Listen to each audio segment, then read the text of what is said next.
امشب در 24 احتمال قرار گرفتن سپاه پاسداران در فهرست تروریستی بریتانیا. نشریه تلگراف میگه حزب کارگر به این نتیجه رسیده که رویکرد دولت فعلی در قبال جمهوری اسلامی باید تغییر کنه. زاینده رودی خوشکارنامه آقای دکتره.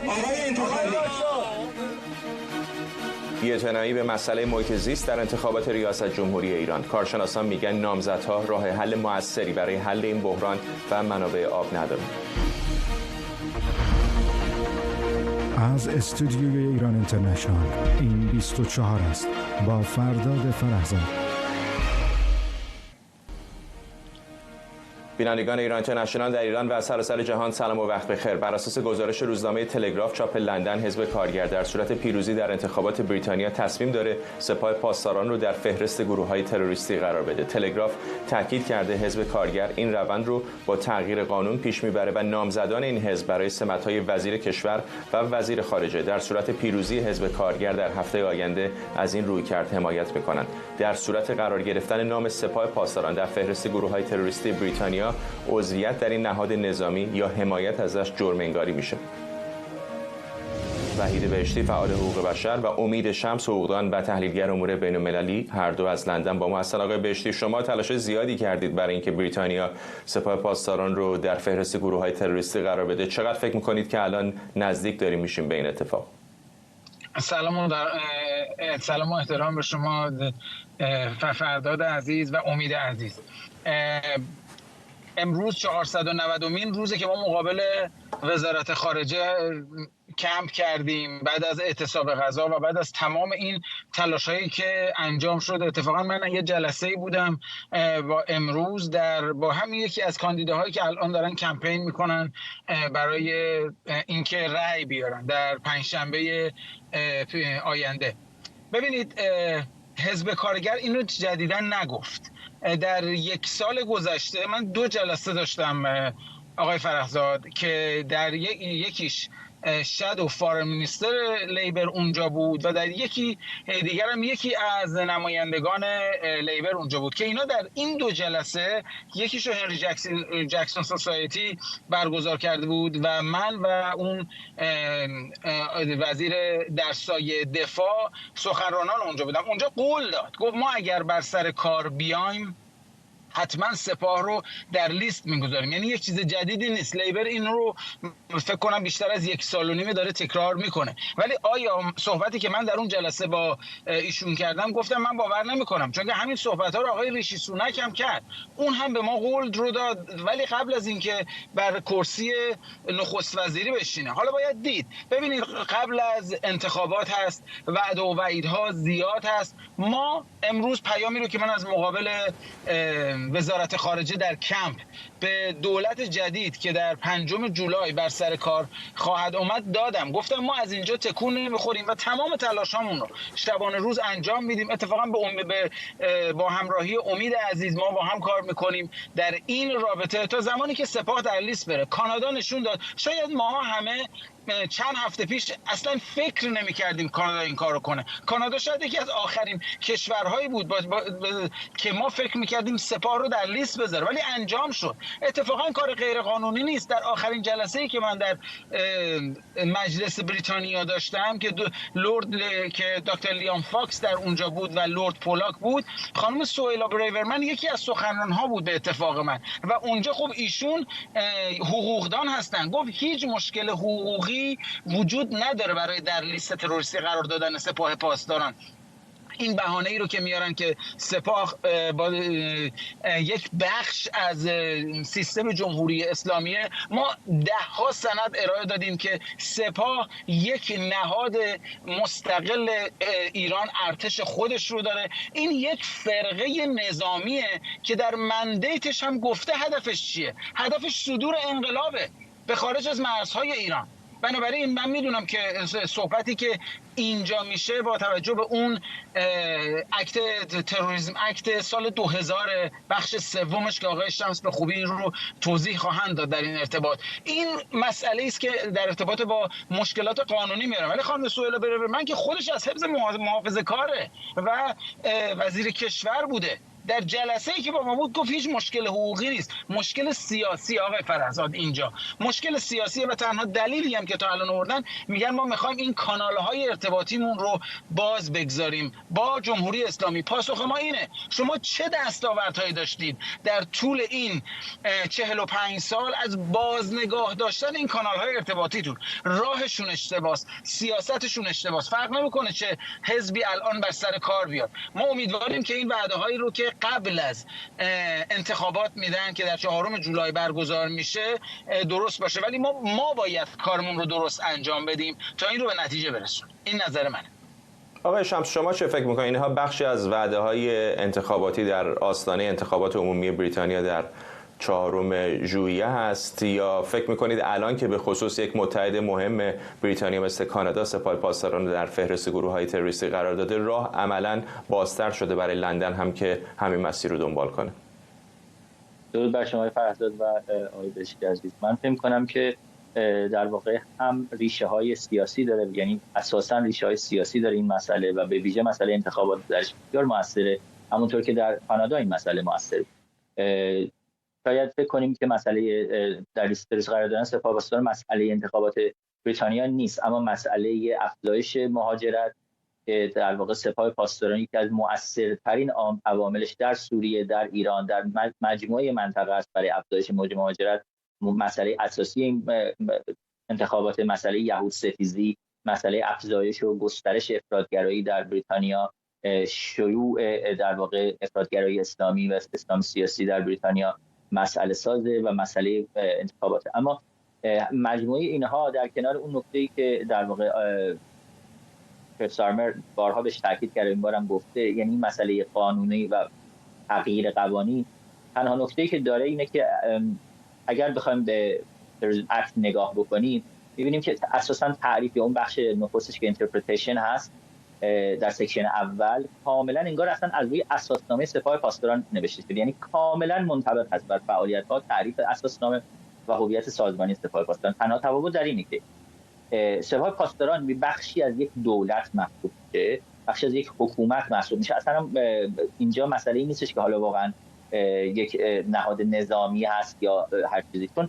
متعلق به حکومت. ما یک عبارتی داریم در حقوق بین‌الملل که مبتنی است بر مسئولیت حاکمیتی یا مسئولیت حکومت‌ها در روابط بین‌المللی، که مبتنی است بر این عبارت لاتین که میگه که دو نیروی برابر بر یکدیگر نمیتوانند توافق یا حاکمیت داشته باشن و از این بابت در واقع محکوم کردن یک بخشی از یک حکومتی در سیستم قضایی یک حکومت دیگه پیچیدگی‌های قانونی داره. از این لحاظ یکی از چیزهایی که میتونه این مسئله رو، یعنی این بهانه رو در واقع حل بکنه، این هست که یک عبارت اضافه بشه به بخش تروریسم اکت. ولی این فقط نیست، مسئله که باید مجموعه‌ای از قوانین دیگه هم تغییرات جزئی بکنن یا دولت دستوراتی بده مبتنی بر اون تفسیر این قوانین و اجرای اونها تغییر کنه، از جمله مانی لاندرینگ اکت، از جمله اینتلیجنس سرویس اکت 1994 که بر روش جمع‌آوری اطلاعات و مواجهه با چنین نهادهایی مثل سپاه پاسداران،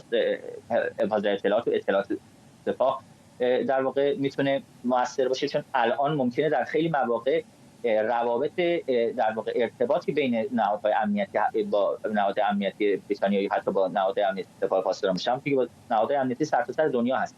این تغییر میکنه، مجموعه اینها باید مشخص بشه، یعنی یک نظام حقوقی مجزا. ولی مهمترین بخش سیاسی قضیه، ولی به نظر میاد خوانش مشترکی وجود نداره بین کشورهای مستقل. آقای شمس در مورد این تعهدات بین‌المللی، یعنی به نظر میاد هر کسی برداشت خودش رو از کنوانسیون وین، توافق روم انجام میده، برای اینکه میبینیم ایالات متحده آمریکا، کانادا، بالاخره اینها هم کشورهای قانونمندی هستن. زیر چتر همین توافقات بین‌المللی سپاه پاسداران و گروه تروریستی میخوانند، ولی بعضی کشورهای اروپایی دیگر با استناد به توافقات بین‌المللی نمیکنند. دقیقاً همینطوره، یعنی یک ریشه سیاسی و یک اراده سیاسی مسئله است. یکی از نگرانی که مثلا وجود داره این هست که این مسئله باعث نشه که یک سری از حالا طرفداران مثلا فلسطین سعی کنن که نهادهای نظامی اسرائیل رو با همین رویه بخوان بذارن در لیست تروریستی. یعنی این مسائل باید مشخص بشه و خب اینم باید در نظر بگیریم که سپاه پاسداران واقعا یک استثناء در دنیا، یعنی مثلا نداریم واقعا یک نهاد نظامی که اینطوری کاملا متمرکز بر فعالیت‌های تروریستی، تبلیغ برای نیروهای تروریستی باشه، فرماندهان ارشدش بیان مثلا علنا از مثلا حمله 7 اکتبر تمجید بکنن که مصداق در واقع سکشن در واقع 3 سازمان‌های تروریستی، یعنی جزء مصادیق اون حمایت گلوریفیکیشن، شکوهمندسازی و تحسین خشونت و همراهی مالی و همراهی سیاسی است. اینها مسئله سازه. من فکر می‌کنم اون بهانه بیشتر بهانه حقوقی است، ولی اون قابل حله. یعنی اگر لازم باشه این مسئله بشه، همونطور که اختیارم با یک تغییر جزئی کاملا انجام پذیر. آقای بهشتی، فرض کنیم فردا، پس فردا 5 ژوئیه به قول شما بعد از انتخابات بریتانیا، هر کسی که در شماره 10 دانینگ استریت در قدرت باشه سپاه پاسداران رو جزء گروه‌های تروریستی اعلام بکنه. فردای اون در بریتانیا چه اتفاقی میفته؟ ببینید خب خیلی دلیلی که نمی‌کنن همینه آقای فرزاد. ببینید وقتی که سپاه رسما در لیست سازمان‌های تروریستی قرار بگیره، بعد تمام این نهادهایی که وابسته به سپاه هستن، حالا ما بریتانیا رو داریم صحبت می‌کنیم راجبش، این ارگانایزیشن ها، خیریه ها، مساجد، نهادهای مذهبی، اینا به محض اینکه ما یه لینکی متقن پیدا بکنیم که اینها با سپاه پاسداران در ارتباط هستن، به راحتی میشه این نهادها رو بس تمام افرادی که در اونجا کار میکنن رو تحت تعقیب قرار داد. در صورتی که الان اگر این کارها بخواد بشه، خیلی روند حقوقی پیچیده‌ای داره و 10 سال باید توی این کالیدورهای این دادگاه‌ها آدم دنبال اینا بدوه و اینا هم بهترین حقوقدان‌ها و بهترین وکلا. ولی فکر نمی‌کنید جمهوری اسلامی هم از اینها هوشمندتر هست؟ احتمالاً با وسترن یونیون یا وایر ترانسفر که از سپاه پاسداران پول نمیفرستن به این نهادها. هزاران واسطه هست این وسط معمولا. ببینید تنها پول فرستادن نیست آقای فرزاد. ببینید شرکت کسانی که یه هر گونه ارتباطی با سپاه دارن، مثلا اون نهادی که دعوت میکنه از 2 تا از سرداران سپاه تا با زوم کول به دانشجوهای اینجا لکچر بدن. خب ببینید از اینها ما کم نداریم، یا نهادهایی که ما میدونیم اینها قبلا در سپاه بودن و الان دارن در بریتانیا مخشویی میکنن جوانان رو. تازه این یک بخششه. بخش دیگرش ببینید با قرار دادن سپاه پاسداران در لیست سازمان‌های تروریستی، هر کشوری که این کارو کنه عملاً این ور خط ایستاده. الان بریتانیا روی فنس به قول خودمون وایساده، در وسط خط وایساده، یعنی وضعیتی رو مشخص نکرده. علت این که این همه هم پافشاری میکنند اینه. ولی من میگم اگر حالا هر دولتی در بریتانیا بر سر کار بیاد و این تصمیم رو بگیره که این کار رو بکنه، ما شاهد تحولات بسیار زیادی خواهیم بود در ارتباط با جمهوری اسلامی.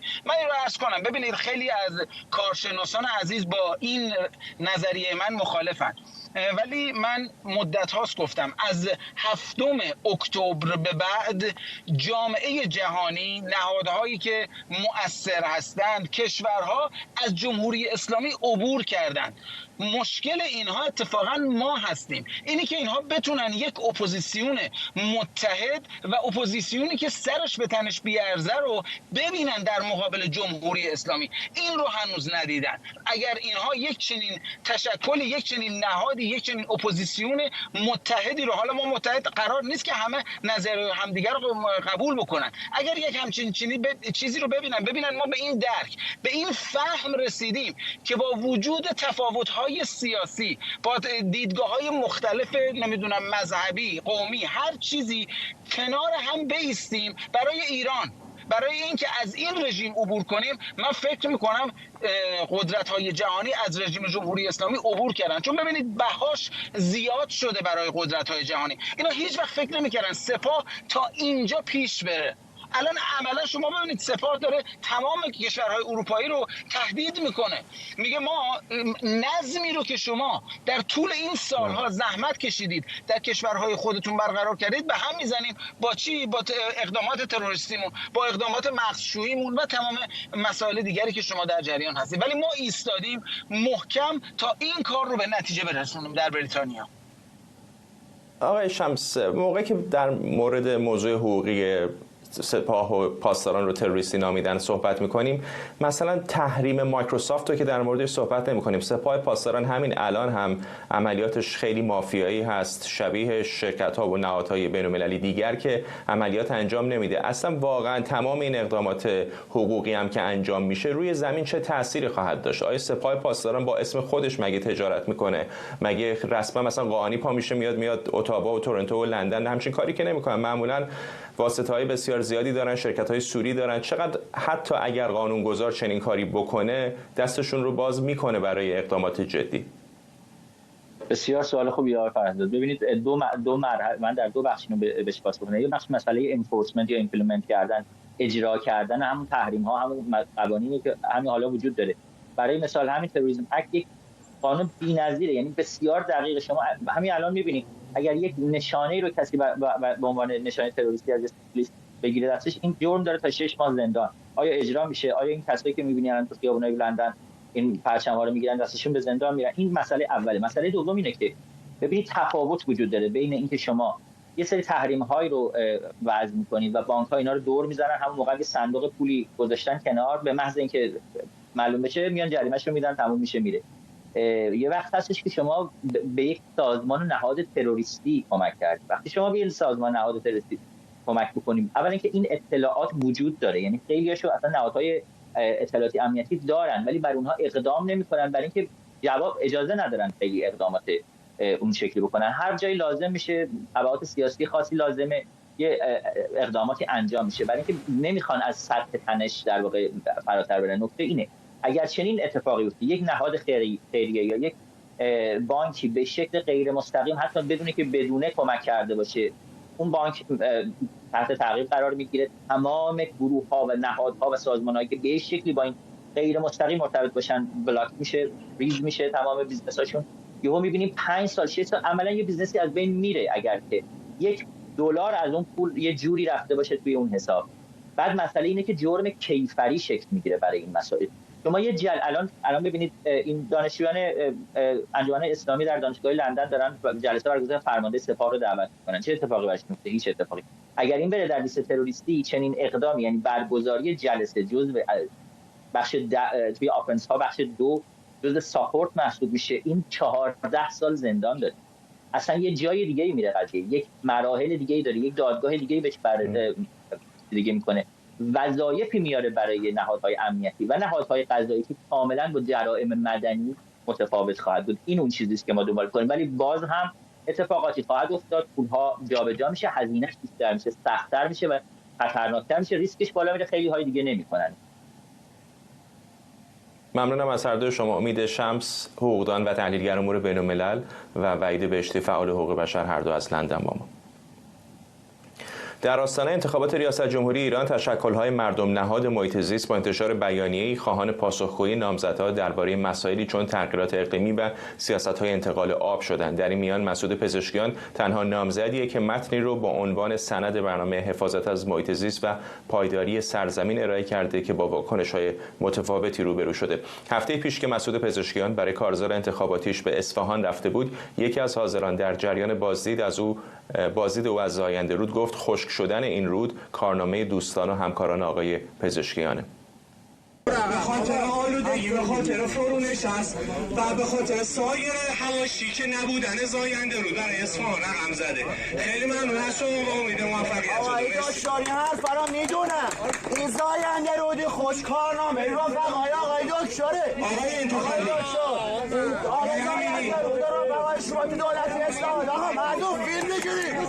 آقای دکتر کارنامه رو فقط شروط دولتی اصلاحات برای فقای شما سیرا خوشگه.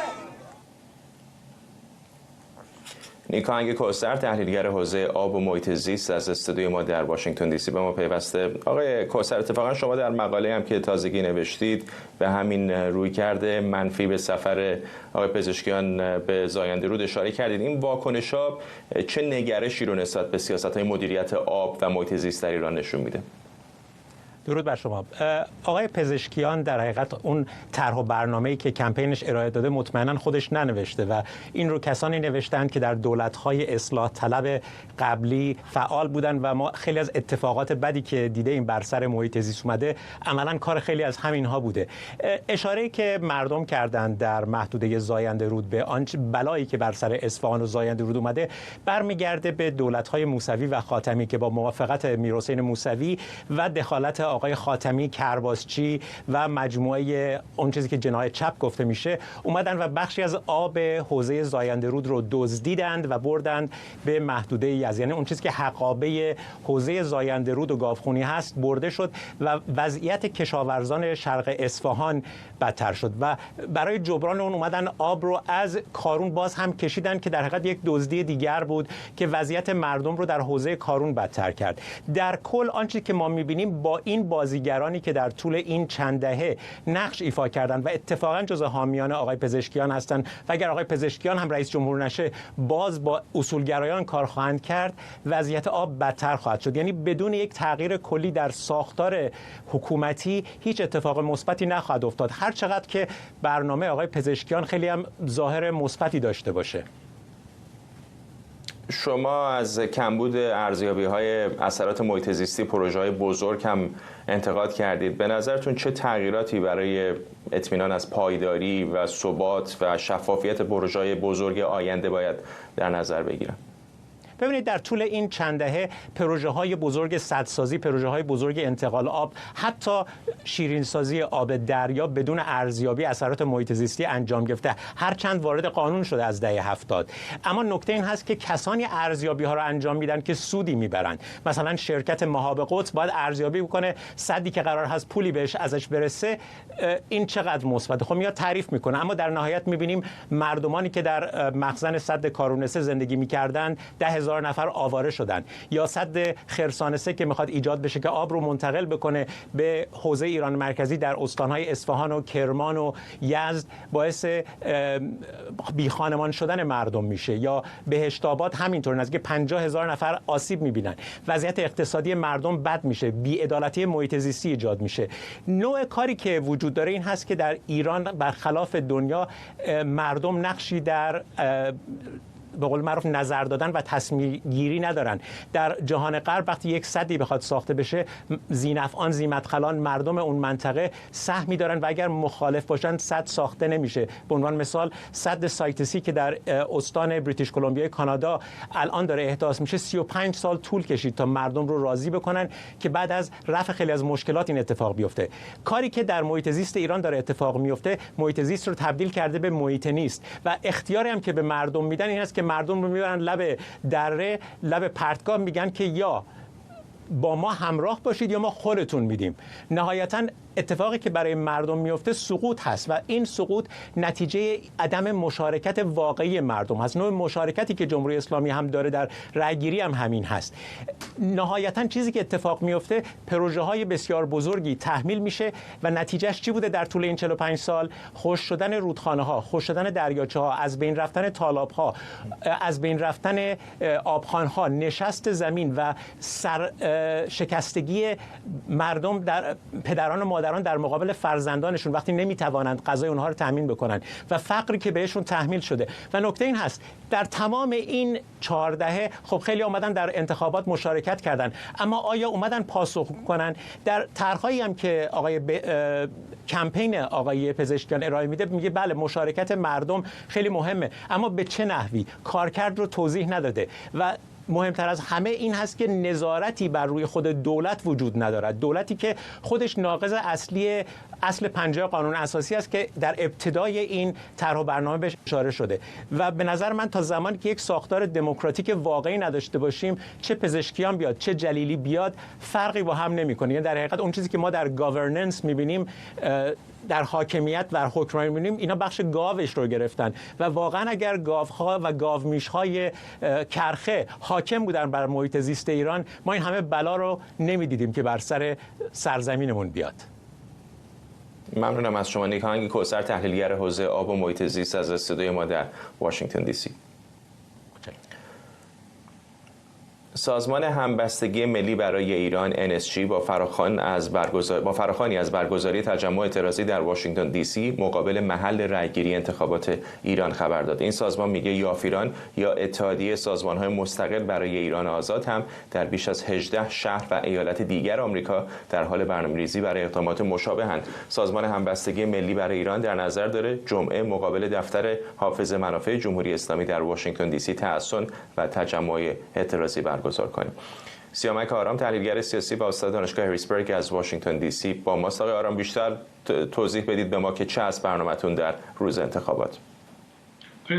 تقریبا 28 تا صندوق که کمتر از دوره‌های گذشته صندوق‌ها و شعب اعلامی در آمریکا ایالات متحده است رو اعلام کردن. از این 28 تا 5 نقطه است که فقط در منطقه واشنگتن دی سی اریاست و یکیش در مقابل دفتر حافظ منافع جمهوری اسلامی، 2 تا رو در واقع مناسس و تایسون کورنرز اعلام کردن در منطقه ایالت ویرجینیا و 1 نقطه هم در گیتسبرگ مریلند اعلام کردن، اگرچه که 1 صندوق سیار هم قرار هست که بگذارن در مریلند، بالتیمور، نقاط مختلف تردد بکنه و در واقع سازمان همبستگی ملی برای ایران برای تمام این 5 نقطه تجمعات هماهنگی رو همزمان اعلام کرده که یکی از اونها در مقابل دفتر حافظ منافع جمهوری اسلامی خواهد بود.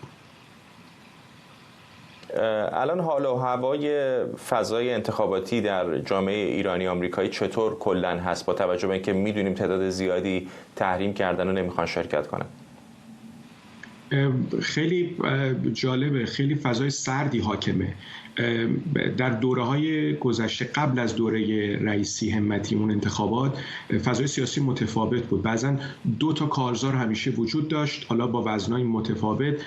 کارزاری برای جمع‌آوری رأی و مشارکت، کارزاری همیشه در مقابلش وجود داشت، کمپینایی که تحریم و نه به رأی و یا مشارکت فعال و تحریم علیه انتخابات. اما این دوره تقریبا از هر دو طرف کارزاری وجود نداره، یعنی نه کارزار جامع و مشخصی برای جمع کردن آرا در آمریکا، در کشورهای دیگه همینطور، حالا به ویژه در آمریکا، و نه در مقابلش در واقع کمپین یا کارزار مشخصی وجود. دلیلش هم به خاطر این پارادایم شیفتیه که اتفاق افتاده و اصلا فضای سیاسی به ویژه بعد از جنبش انقلابی زن زندگی آزادی تغییر کرده و دیگه الان مسئله خارج و داخل هم نیست. عمده پیام‌های عدم مشارکت در انتخابات روز جمعه از داخل ایران میاد، دادخواهان، خانواده‌های کشته شدگان، فعالین، زندانیان سیاسی، و در واقع در خارج از ایران یک همراهی با اون کارزارها و پیام‌ها وجود داره. اما تقریبا میتونم بگم فعالیت برای جمع‌آوری آرا در آمریکا صفر هستش. اینطور که بوش میاد احتمال اینکه به دور دوم هم کشیده بشه کم نیست. اگر چنین اتفاقی بیفته برنامه‌تون چیه؟ اولا این اسامی محل‌های برگزاری شعب خیلی دیر اعلام کرد. همین الان که داریم صحبت می‌کنیم در آمریکا مشخص نیست دقیقاً در چه ایریا رو اعلام کردن، منطقه رو اعلام کردن، شهر رو اعلام کردن، اما دقیق آدرس رو اعلام نکردن. بنابراین یک مشکلات درونی هم در سیستم وجود داره و اون نگرانی از همین عکس‌ها و تصاویری که منتشر میشه، عدم مشارکت، صف‌هایی که شکل نمیگیره، خالی بودن صندوق‌ها. در یافیران که الان در تصویر دارید نشون میدید، شهرها و ایالت‌های مختلف در حال برنامه‌ریزی هستن، هم برای این جمعه و هم برای در واقع احتمال کشیده شدن به دور دوم در همین نقاط و در هر نقطه دیگه که دوباره شعب رو اعلام بکنن. اگر به دور دوم کشید مجدداً فراخوان‌هایی برای تجمع و اعتراض در مقابل این صندوق‌ها اعلام خواهد شد. ممنونم از شما. سیامک آرام تحلیلگر سیاسی و استاد دانشگاه هریسبرگ از واشنگتن دی سی با ما. فردا اولین مناظره زنده تلویزیونی جو بایدن و دونالد ترامپ برگزار میشه و انتظار میره مسئله مهاجران غیرقانونی از موضوعات مورد بحث در این مناظره باشه. چند روز پیش هم جو بایدن طرحی رو تصویب کرد که بر مبنای اون ارائه اقامت دائم به صدها هزار مهاجری که برای طولانی مدت به طور غیرقانونی در این کشور اقامت داشتن رو آسان‌تر میکنه. اقدام بایدن که از نظر بعضی بزرگترین حمایت دولت از مهاجران در بیش از یک دهه گذشته است، در تضاد با رویکرد دونالد ترامپ نامزد حزب جمهوری‌خواه و طرفدارانشه که موضع تندی در مورد مهاجرت دارند. در همین حال واشنگتن پست در گزارشی با اشاره به بیش از 4 میلیون پرونده مهاجرت در دهه گذشته گفته این مهاجران پیشتر عمدتاً اهل مکزیک یا از کشورهای مثل کوبا، هایتی و نیکاراگوئه بودند، ولی حالا 53% درخواست اقامت مربوط به مهاجران فراقاره‌ای از جمله کشورهای مثل هند و چینه. واشنگتن پست این مهاجرت رو بخش از بزرگترین جابجایی مردم در سراسر جهان از زمان جنگ جهانی دوم نامیده. همینطور این داده ها نشون داده که مهاجران خیلی کمتر از گذشته در مرز دستگیر میشن. ما معتقدیم که خانواده ها رو باید کنار هم نگه داشت، نه اینکه اونها رو از هم جدا کرد.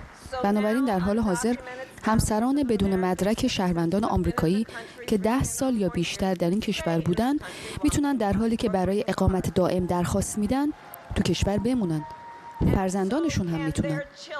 ما همینطور برای هزاران رویاپردازی که از کالج فارغ التحصیل شدن دریافت مجوز کار رو آسان‌تر کردیم، چون کل ملت ما از مهارت و استعداد فوق‌العاده اونها داره استفاده میکنه. رئیس جمهور بایدن و من به این باوریم که ما برای شما کار میکنیم و برای شما مبارزه میکنیم. از طرف دیگه دونالد ترامپ بارها و بارها روشن کرده که فقط به خودش اهمیت میده. کار ترامپ و متحداش حمله به آزادی، گسترش نفرت، تقسیم کشور و ایجاد احساس تنهایی بین مردم ماست. اما در مواجهه با این حملات ما اینجا قدرت جمعی رو داریم. با ما متحد بشید.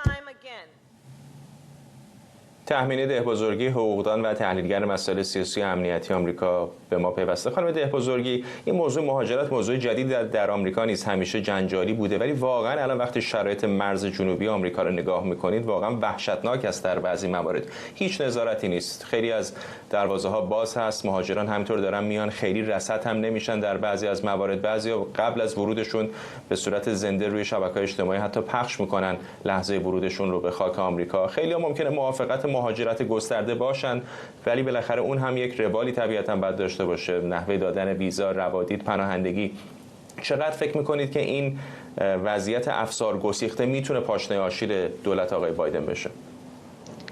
فعلا وضعیت مهاجرت یکی از بزرگترین مشکلات ریاست جمهوری آقای بایدن بوده و اینکه در این 4 سال اخیر ما دیدیم که اصلا تعداد مهاجران غیر قانونی مخصوصا در ایالت‌های مثل کالیفرنیا، تگزاس، فلوریدا و جاهای دیگه به صورت بسیار چشمگیری زیاد شده. یعنی حتی در خیابون‌ها میشه دید که چقدر این آمار افزایش پیدا کرده و در این حال اینم ما باید مد نظر داشته باشیم که قوانین مهاجرت کلاً در دست کنگره هست. کنگره تنها بخشی هست از دولت آمریکا که نظارت داره بر قوانین مهاجرت و بودجه دادن به این آژانس های مثل هوملند سکیوریتی که بر این قضیه نظارت دارن و در سالیان گذشته هم حزب دموکرات هم حزب جمهوری خواه به خاطر مشکلات سیاسی که در این احزاب هست، به خاطر اون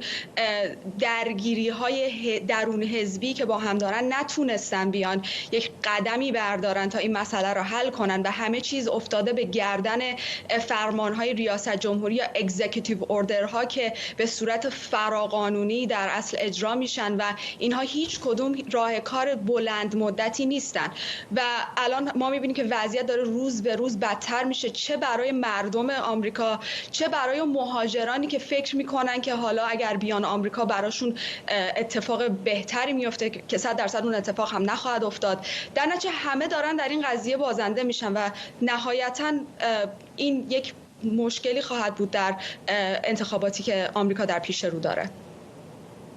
یک نکته جالب اینه که خیلی از نظرسنجی‌ها نشون میدن که حتی در بین لاتین تبارها هم حمایت از آقای بایدن رو به کاهش هست. یکی ممکنه تصور بکنه که با این وضعیت سخاوتمندانه‌ای که در مورد مهاجرت به آمریکا و الان دادن تابعیت و اقامت به اونها دولت بایدن پیش گرفته، باید حمایت بیشتری داشته باشه. چرا اینطوری هست به نظرتون؟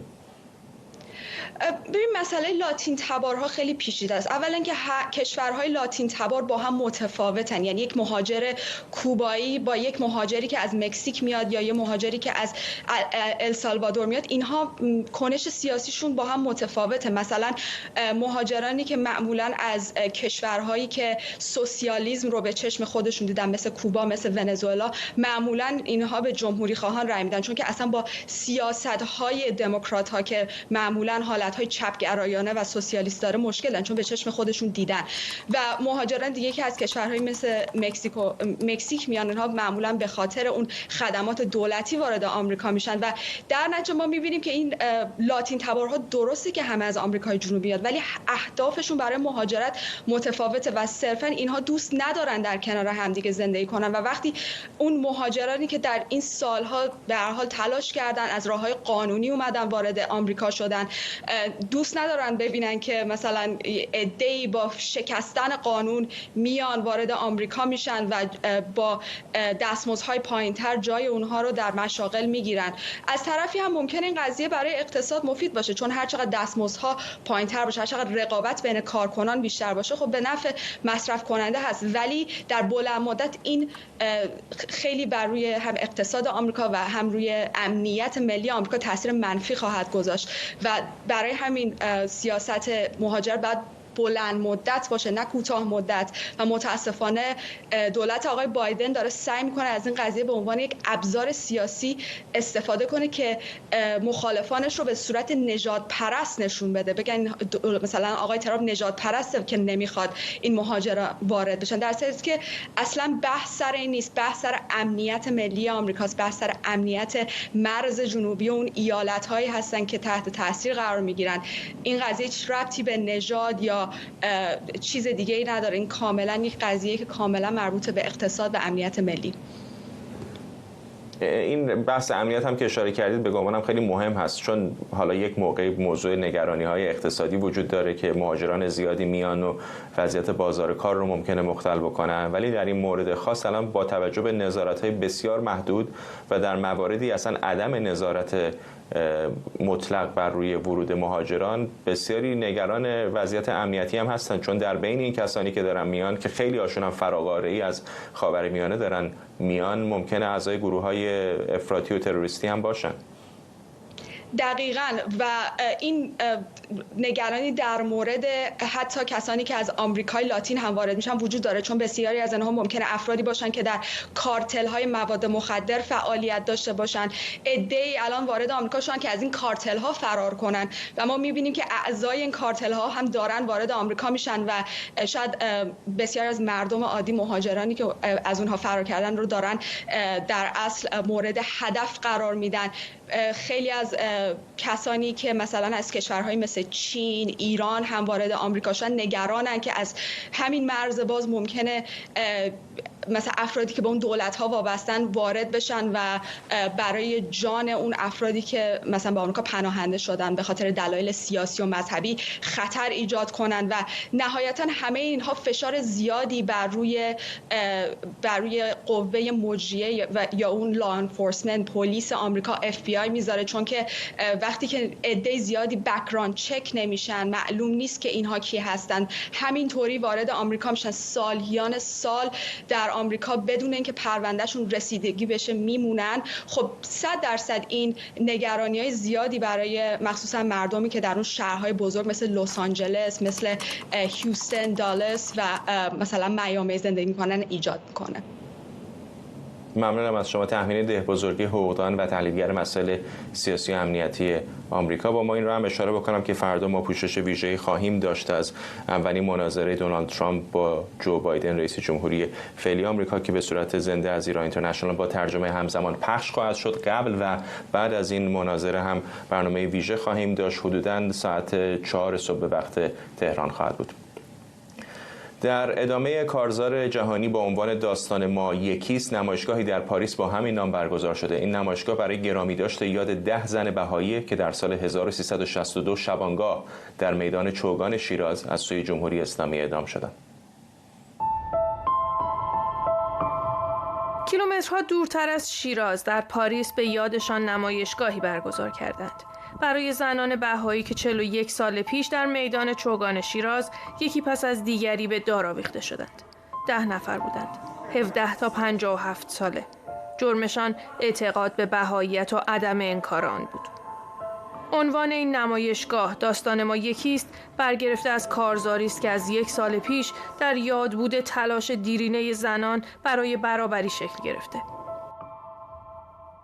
قسمت اول صحبت از 10 تا خانم شیراز هستش، ولی خواستیم به یاد همه کسانی که امروز هم و هنوز در ایران برای همین موضوع آزادی، برای حق زنان و حق مردایی که یکی باشه، برای همه کسانی که هنوز در ایران به خاطر ایده‌هاشون یا دینشون پشت در زندان هستن یا زجر میکشن به یاد همه باشه. و دلیل سوم این نمایشگاه اینه که فکر بکنیم چه امیدی داریم برای ایران. وقتی به فکر ایران هستیم فکر چه ایده‌ای هستیم، چطوری میتونیم همگی با هم برای آینده ایران کار بکنیم. میگیم داستان ما یک هست، هم امیدمون یکی هست، هم زجرامون یکی هستن. من ریشه ایرانی دارم و اعضای خانوادم در ایران به خاطر عقایدشون مورد آزار و اذیت قرار گرفتن. از طرف این که به عنوان یک زن ببینم همشهری‌هام، مردم ایران، چه زن چه مرد، چه در زندگی معنوی و اجتماعی و فکری نمیتونن پیشرفت کنن، عمیقاً بر من تاثیر میذاره و واقعاً دوست دارم بتونم سهم کوچکی داشته باشم.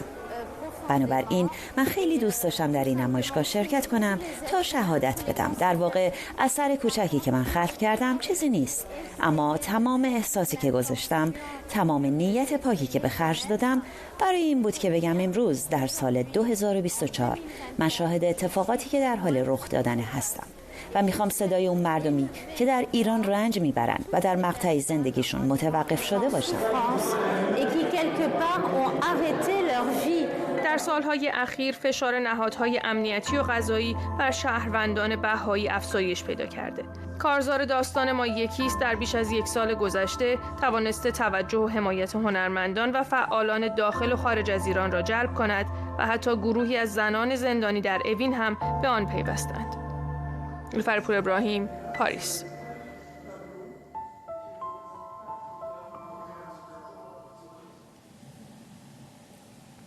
بزرگترین مهاجرت طبیعی جهان در سودان جنوبی در حال رخ دادنه. حیوانات به دنبال منابع طبیعی رو به اتیوپی در حال حرکتند. در همین حال ساکنان مناطقی که در میانی راه قرار دارن با کمبود مواد غذایی روبرو هستند و شکار راهیه برای گریز از گرسنگی. همایون خیری نگاه کرده به این موضوع.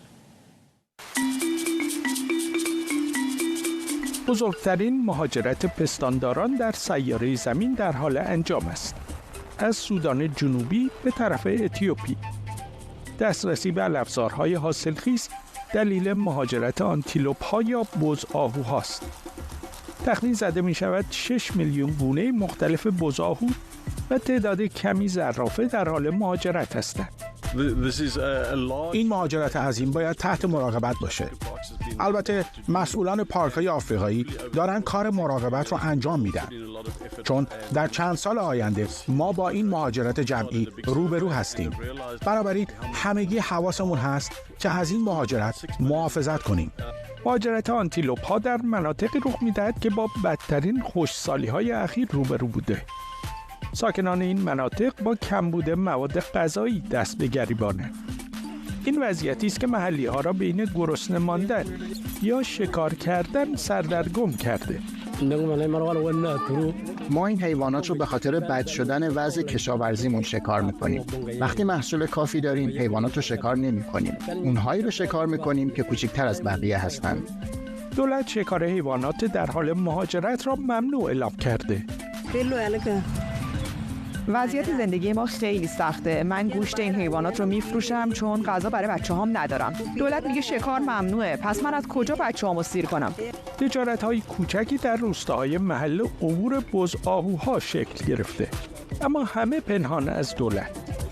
چالش اصلی این است که دولت سودان جنوبی به جز نصب اعلامیه کار بیشتری نمیتواند انجام دهد.